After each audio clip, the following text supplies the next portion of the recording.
Hey everyone, welcome back to the Giving Town podcast. This is part 2 of the Service Club panel interview with Newberg's various service clubs. If you haven't checked out part 1, this episode won't make a whole lot of sense to you. So go ahead and listen to that one first if you haven't done that already.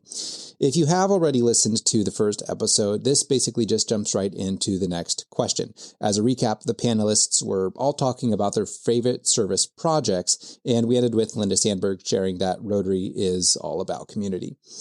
So that's just kind of where we left off. We'll jump right in. And right here, I'll just add the quick plug about this episode. And this podcast is brought to you by my real estate team, the Joyful Roberts Group. We're a family real estate team here in Newberg, and we're licensed with Premier Property Group. In fact, my dad, John Roberts, just got his license last week and joined our team. So if you know John, feel free to reach out to him and congratulate him. We are definitely excited to have him and his expertise in quality and continuous improvement in operations. So yes, that does mean that I'm the managing broker for both my parents. So it's going to be a fun adventure for all of us. Okay, and with that, let's get back to part 2 of getting to know Newberg service clubs. In your opinion, what are the 2 to 3 main benefits of being in a service club in general? Obviously, you've chosen your own service clubs for a reason, but there's many people here who may be deciding between joining one of the 4 clubs or maybe they'll join multiple. So just in general, what do you think are the main benefits of being a part of a service club? Well, Soroptimist has about 21 members and 10 attend on a regular basis. So in a meeting, you get a lot of opportunity to share your voice. And I think that is, often we see people join a nonprofit and they feel maybe they don't know what to do.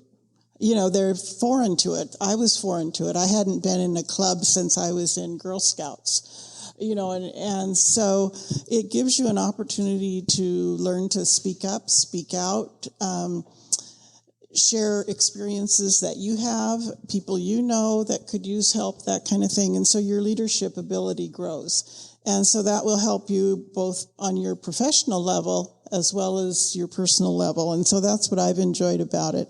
It's expanded, like the others have said, what your knowledge of how other people are living within your community and internationally as well. So I think it just really helps you grow as a person. Your business skills you can use in a nonprofit. Even though it's called a nonprofit, you have to run it like a business in order to end up with the funds that you can give away. And it also stretches you to do a lot of asking. Seeking out resources in your community. And so it creates you, it helps you to be a little bit stronger person to say, do you have, we could use, and to bring all those connections together. Newberg Kiwanis Club, we have about 33 members and probably 15 to 20 that are regular attendees at our noon lunch on Thursdays. And I'd just say that the volunteerism, giving back, and the fellowship just of other people in the club. I think that in terms of, 2 to 3 of the main benefits of our club, I'm going to identify serving the community and also meeting the needs of the community and also helping to be a role model. And I'm going to say that in terms of leadership.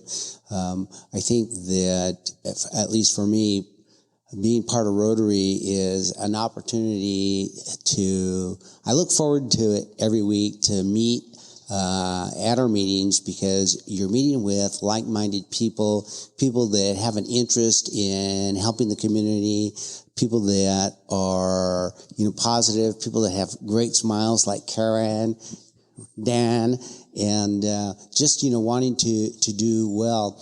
And I also realized that it's an opportunity to get engaged in the group, and it also has provided me a lot of leadership opportunities.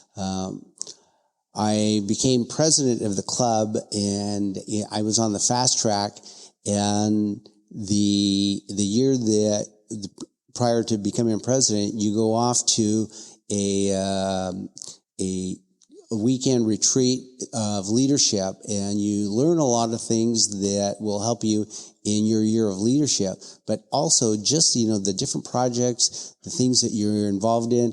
The work that I'm involved in Guatemala, it boggles my mind in terms of, the coordination and the working with other groups and the politics and again, always just focusing on the work that you can provide to help the end user, the people that really need it most. And I've seen many cases where a lot of politics will get in the way, and the only one that it hurts is the people that really need the service. So being able to have an influence to minimize that politic or, those issues to really get the service to those that need, it's just, it's a huge benefit. And I think that there's a lot of self-development of your own person that takes place when you really give yourself wholeheartedly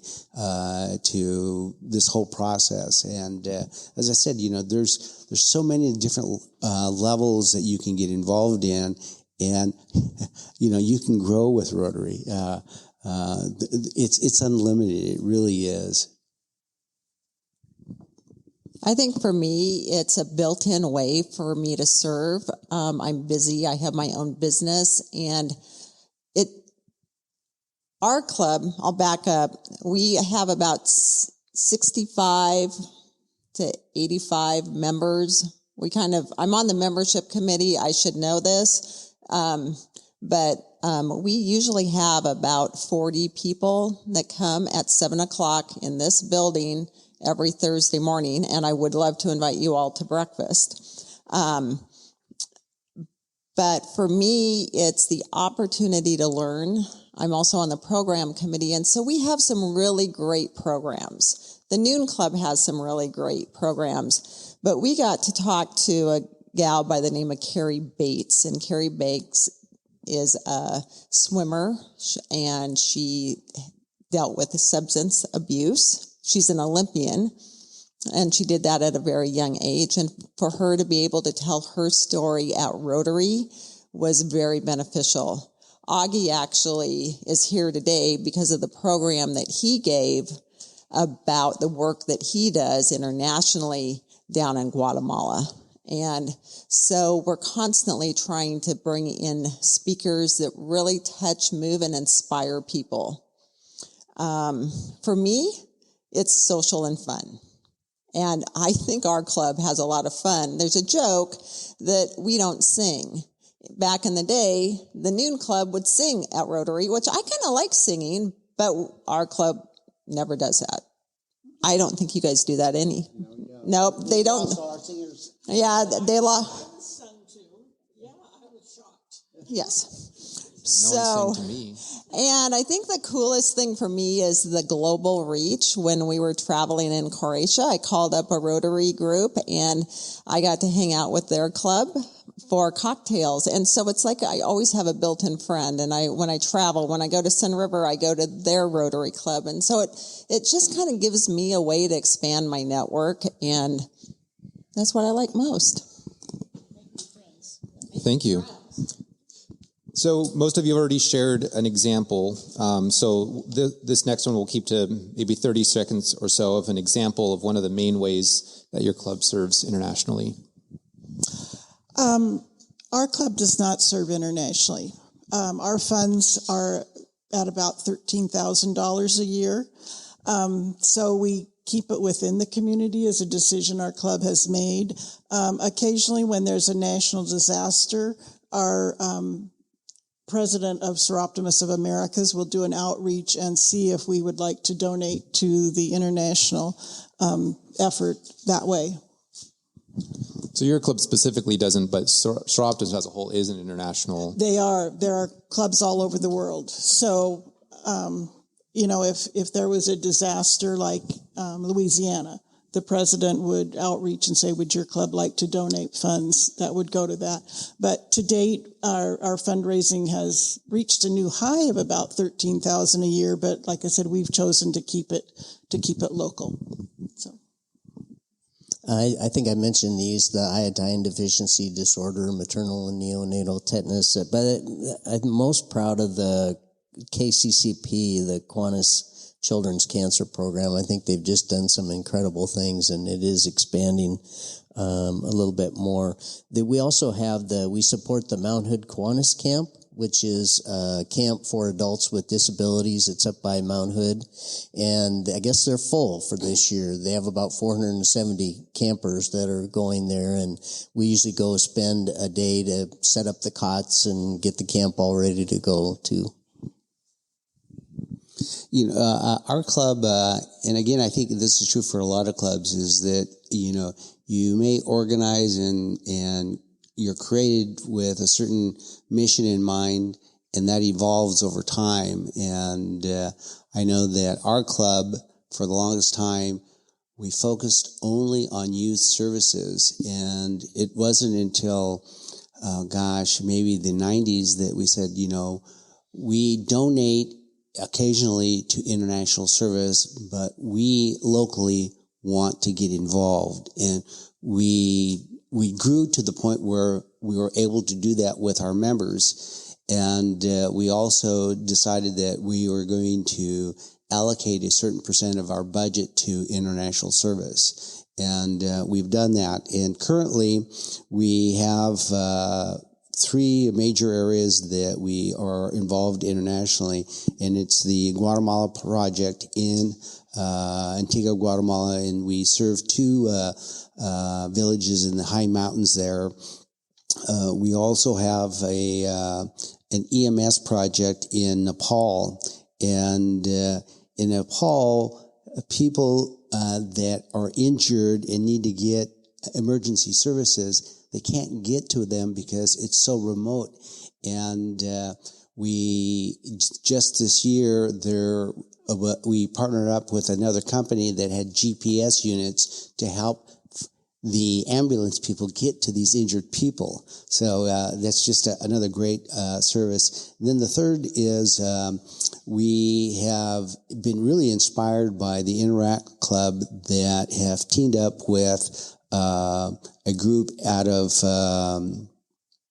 Kenya, East Africa, and they are providing scholarships with our Rotary support to high school students. And again, these are individuals that high school education is their key to a better life. And what a scholarship does for a student in East Africa is amazing. So those are the 3 different international projects that we're currently involved in. So besides Tota Chair, our club manufactures something called Tota Chair, and Tota Chair is a dental chair with the help of ADEX Engineering. We do a lot of joint projects. Rotodent we work with Rotodent, but it's a mobile operatory that people it's in a box and they can take. Well, they also need a chair, and so we have a Tota Chair, and that will go out with the Rotodent or anybody that's practicing medicine for an exam chair. So we focus on that. And then I want to kind of highlight what our exchange students really work on, and that is to raise money for shelter boxes. Shelter boxes are things it's a box that we can send into Turkey, and it has everything they need to survive after a natural disaster. So food and water and clothing where they can sleep and they can fend for themselves until bigger aid comes in. Thank you. I'm going to combine the next 2 questions about fundraising. So basically, could you just share some of the main ways that your club does fundraising and how the public can get involved? Fundraising is the area I've chosen to focus on in our Soroptimist Club, so I'm well versed on it, so I've got to cut this back. So when our club first started, you immediately think of what is something we can do, what is something I can manage, what is something we can handle. And during my time at Newberg Steel, we knew the owners of what was called Berry Noir, and they are a co-packing company here in Newberg. And what co-packing means is they produce the product, and if you want to private label it, you can. And so that's what they were gracious enough to say, yes, you can buy product from us and put your Soroptimist label on it. So we got started offering locally produced jams and syrups. And in my past years, I managed bazaars, and so that seemed to be a natural thing. I knew we could sell product at a bazaar, and so we've continued to do that. It doesn't get us a ton of money, but at the same time, it does promote product from our Newberg area, which is, got agriculture as a base, and that's what I grew up with. Newberg was known as an agricultural community, only then it was strawberries and beans, etc., and now it's the wine country, so we still have agriculture as a base. It's just shifted a little bit. So, it just kind of has led to additional ways, but we do use that bazaars and holiday bazaars to reach people and advertise for Soroptimists, but being able to put our label on a product is also a way of branding and continuing to keep it in front of the public. Soup's On, like I said, is our major fundraiser of the year, and ways you can be involved is to help us sell tickets, buy a ticket. You can donate something for the auction. You can, it's really fun to donate a soup. We're hoping to continue to grow that program. We're not sure how to grow it because in tasting the soups, you can't taste 20 or you'd be, So we've got some logistics to work out there. One teeny little thing I'm just going to mention, we've started getting involved with the bottle drop program. And that is really a simple way for fundraising for us. And so I brought some bags with me today. The blue bags are signifying that you're putting your things in a nonprofit. And these have the Soroptimist tag on it. So once you fill it, you can either give it back to me, take it to Newberg Steel, or take it to Fred Meyer at the bottle drop section there and put it in the specified bottle drop bins if you have one of the keys that open the door. As I mentioned, our big fundraiser is the golf tournament, August 30th. And if your business would like to be a whole sponsor, it's like $500. And we put a sign on your business, about your business. And we need golfers. We also do an online auction at that time, too. And if you go to our website, newbergkiwanis.org, there'll be some information about that online auction at the time. For the Newberg Rotary Club, we have three major sources of revenue. The first is the joint pancake breakfast that we do annually at the Old Fashioned Festival, which is always a fun event, and it's a community event too. So it's just a great. And I have to say that we serve thousands of pancakes, but we do not make thousands of dollars. So it's really more a community effort than it is a significant fundraiser. Our more significant fundraiser is an auction that we do annually. And it has been a real challenge for us, especially during COVID. We've seen some pretty significant drops in the amount that we've raised, but it's coming back, and we hope to have a much more successful year this year. And then the third is we also are in receipt of funds from the Rotodent sales, and this is the ADEC Rotodent project, and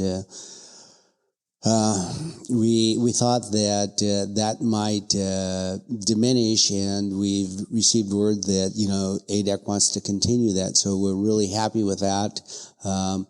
ADEC sells these Rotodent units, and after they reach a certain threshold of sales that helps support the overhead, then a percentage of that then goes to the two clubs here, and fundraising is really, really significant. And I'm going to say, as a member of the foundation, in 2015 to about 2019, that was probably our heyday because we were giving back to the community $225,000 a year, which is a huge amount for this size of community. We're not at that level anymore, but we look to hopefully return to that level. But we need, the funds in order to do that. So, anything that you could do for us, we always are looking for volunteers, and there's always opportunities. One thing, I'm just going to jump in here kind of out of turn, but as a part of the Noon Rotary Club with the auction, there's usually a lot of items compared to the number of people who come. So if you love wine, there's a lot of wine that didn't get bid on, so it's a way that you can get really exceptional wine or other items at the auction. So that's a way that you can get involved, is come to the auction. Maybe you need to charge for it. That would be very expensive if you had a family of 5 that included boys. Our Rotary Club, we also have an auction. Ours is at Christmas time. And it's a good fundraiser. I think we do paddle raises, and the paddle raise for that is really for the exchange students. That program is near and dear to our hearts, as it is with the Noon Club. Summerfest, the money that we raise there actually goes to our international program in La Plata, Mexico. And pancake breakfast, obviously, and then the toted share revenue goes into our foundation. So when you look at Rotary, you have funds that go to the general fund and then funds that go to both of our foundations. And we are I think all service clubs are very, very careful about how we spend the money, how we account for the money, and how the public perceives how we're taking care of your funds. We take it very, very seriously at all of these levels. Thank you. I'd like to add to that because I was saying that our fundraising has diminished the last couple of years. Our giving really has not. And we have run a deficit budget the last 3 years. And we also were very prudent, and I give credit to some of the earlier Rotarians on the foundation. We have invested some funds, and because we had the money, we said we were building it for a rainy day, and these COVID years were rainy days. And so, we tapped into that. And again, the reason we tapped into it because there was a need, and the community needed services, and we were able to step up and do that. And again, I think that's a reflection of what a great organization can do for the community. Thank you. All right, next one. This can just be a brief answer, but if there is one, what is the main common misconception that people have about your club? I thought about that, and Augie has asked me this question before. Because our focus is women and girls, are men allowed to be members? And yes, they are allowed to be members, but we don't have a lot of men members, and I think that's because our mission is more focused on women and girls and the needs that they have. Men out there, if you're looking to meet women, this would be a great place.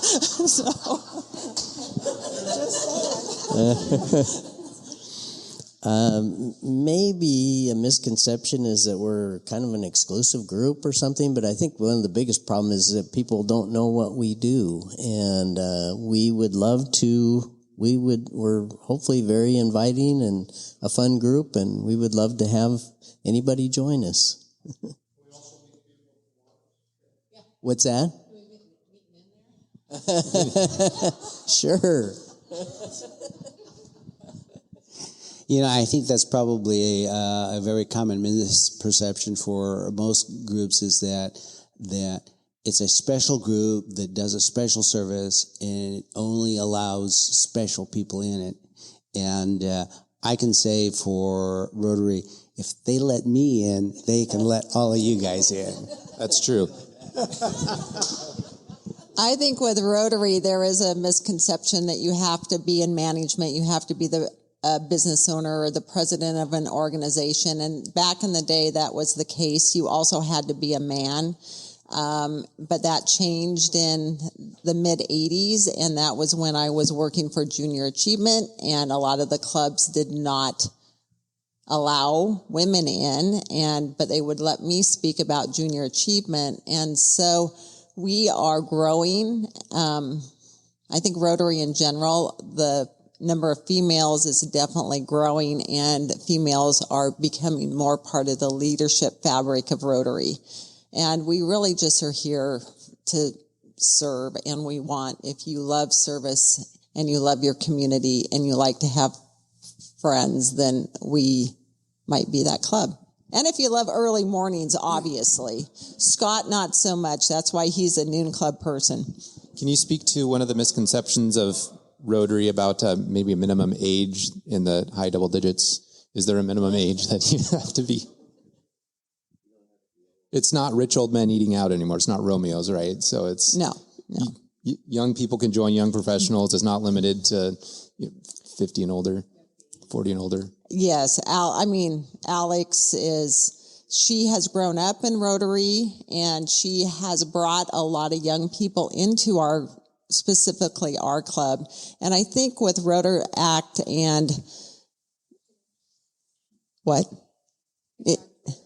Interact and Rotaract, more and more people are coming into, I think, service clubs, because we are focusing, all of us, on the younger generations now. Thank you. I think also is that, in the past, a lot of the groups, had older members. I know that when I joined in 96, it was pretty much a club of white-haired individuals or no-haired individuals. And I always was proud to say I was a member of the Noon Club, which was considered the old man's club because I had dark hair. But I also remember one time I was in Guatemala, and there were 10 countries represented at a meeting. And there was a gentleman from Canada. He said, we are 10 different Rotary clubs here today, but yours is the most impressive. And I asked him, well, why is that? Why do you single us out as being the most impressive? And he said, well, look around. All the members you see here are, gray-haired individuals. Your club, your representative, they're all young individuals. And we had a lot of dental students and medical students, and they were all, in school still. But they were there working. And so I think that, it's important for us, in order to perpetuate the service that we do, we need the youth also. Thank you.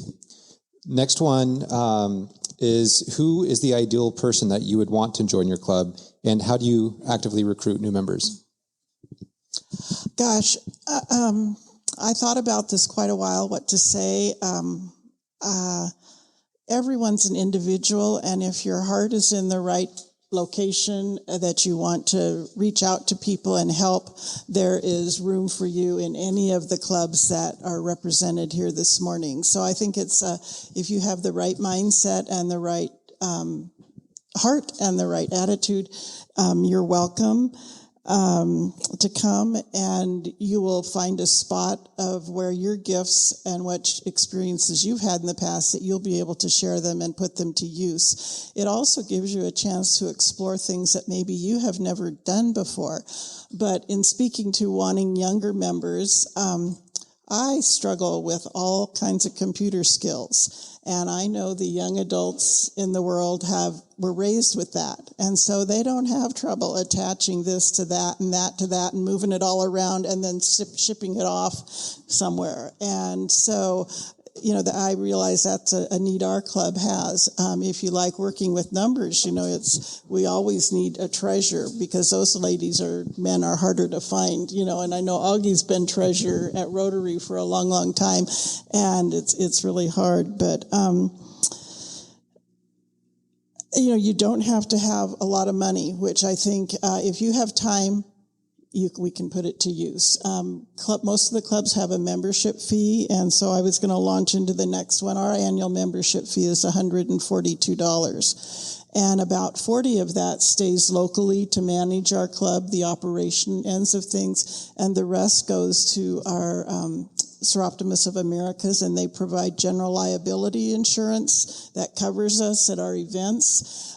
They provide all kinds of ideas. They're constantly sending us emails about this club's doing that and all the communications, and they problem solve for you. So you need a little bit of money to join each year, and then up to you if you want to donate additional or have items you can give.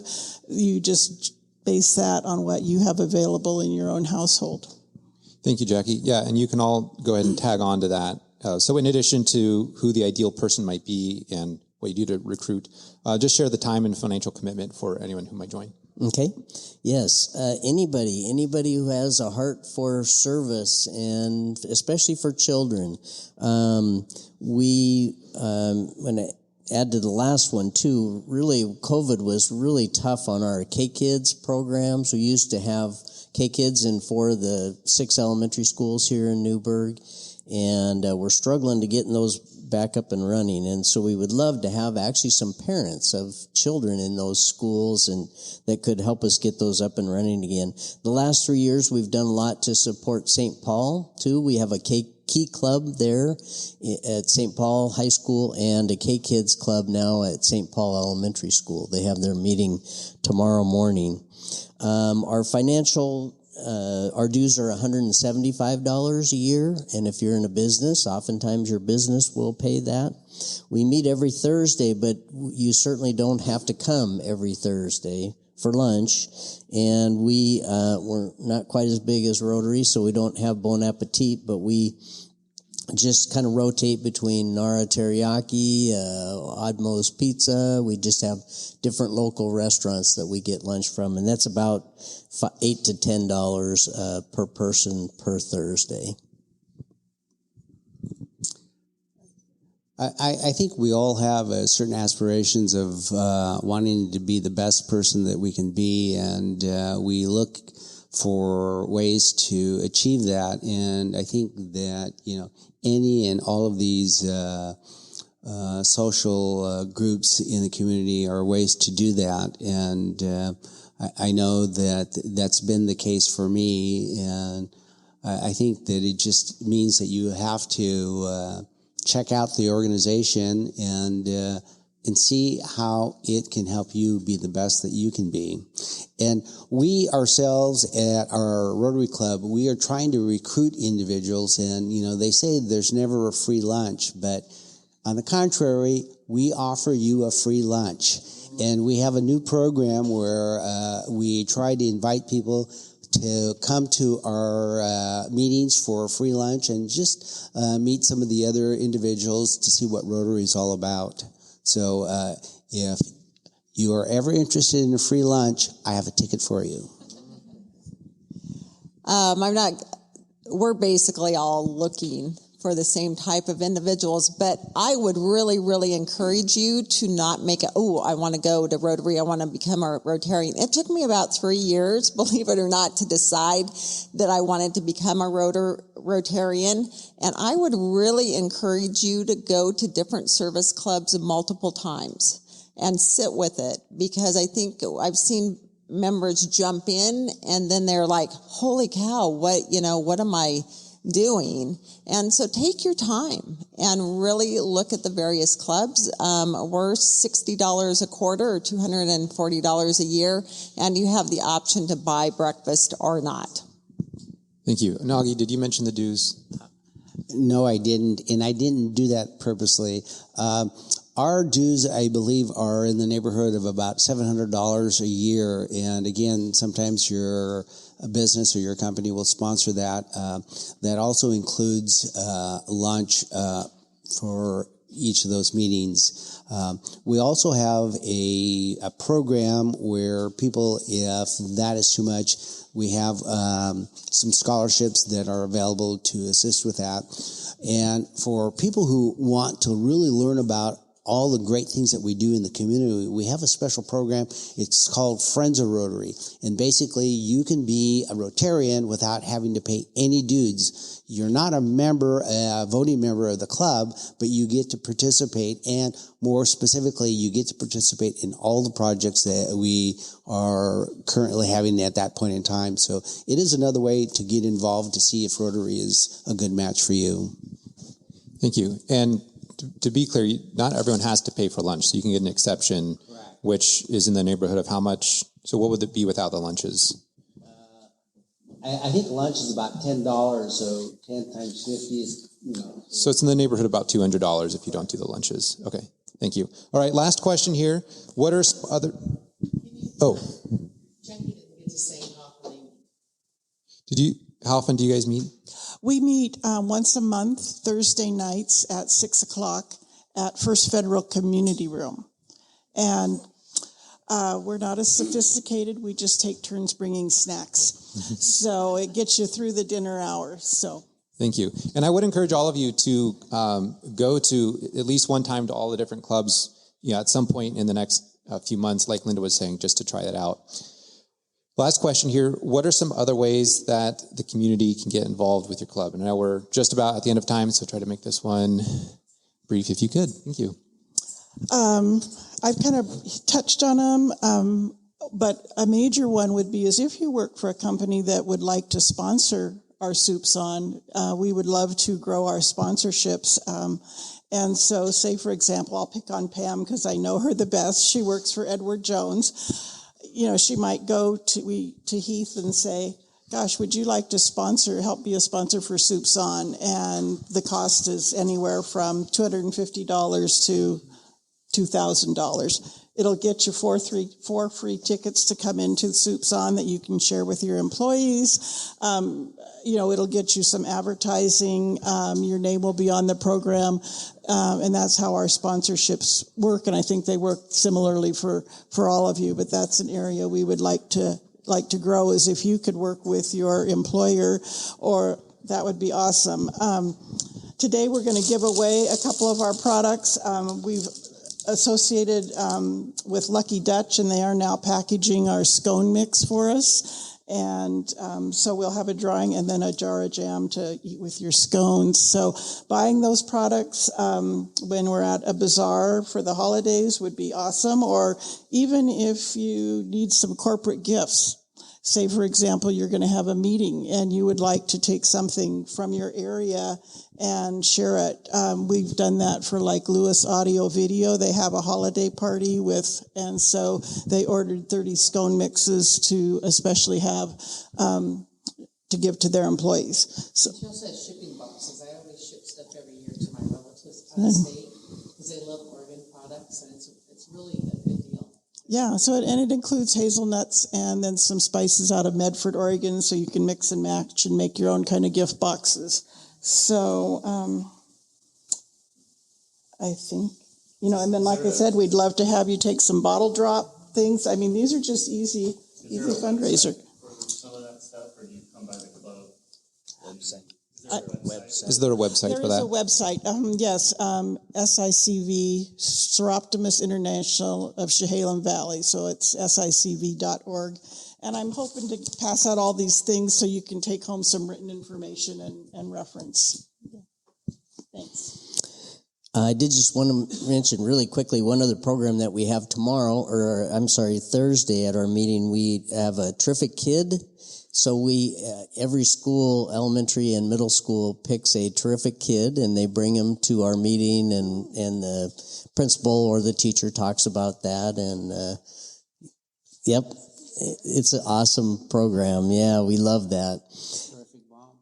And as I mentioned too, we are just looking for some parents maybe that we want to start a K-Kids Club at Joanne Austin, Edwards, Ewing Young, Crater. We have great programs going at Maple Rush and Dundee right now. The Dundee group just raised $400 for Dornbecker with a little coin drive. And we'd love to start builders at Mountain View and Chehalem Valley. So if you happen to know any parents that are interested there, and I also put on your tables, we would love to have you visit, so if you want to come by, and I'm going to do a letter to the editor shortly that'll have my phone number in it too. So if you'd like to come to a meeting, just let me know. Thank you.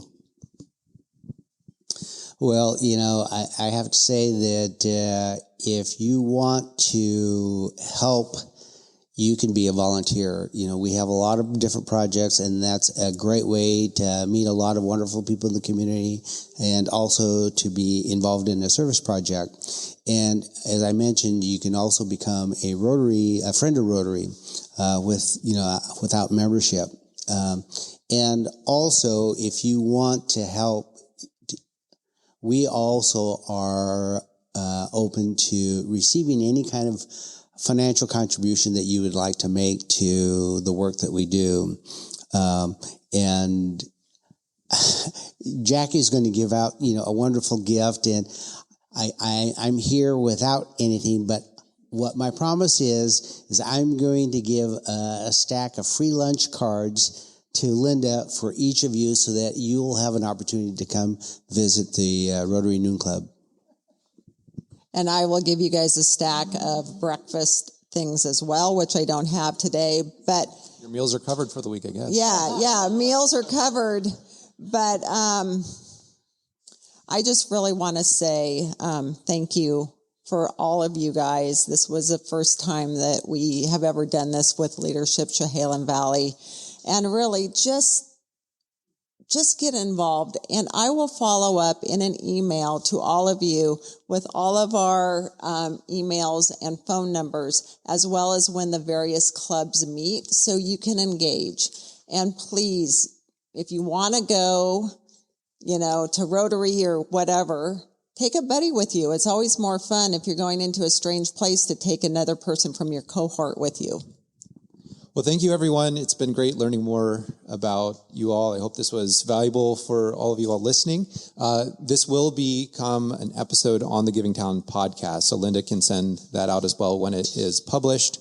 And for the sake of time, we're going to cut it off right there, and then maybe offline, if you have questions, you can ask individually. But thank you so much, and it's been a pleasure hearing from you all. Thank you for tuning in to the Giving Town podcast. If you enjoyed this episode, please consider sharing it with a friend who you think might benefit from hearing it. While more and more people are continuing to hear about this podcast, I still need your help to spread the message about all the people and organizations that make Newberg so great. Well, thanks for tuning in, and I'll catch you in the next episode.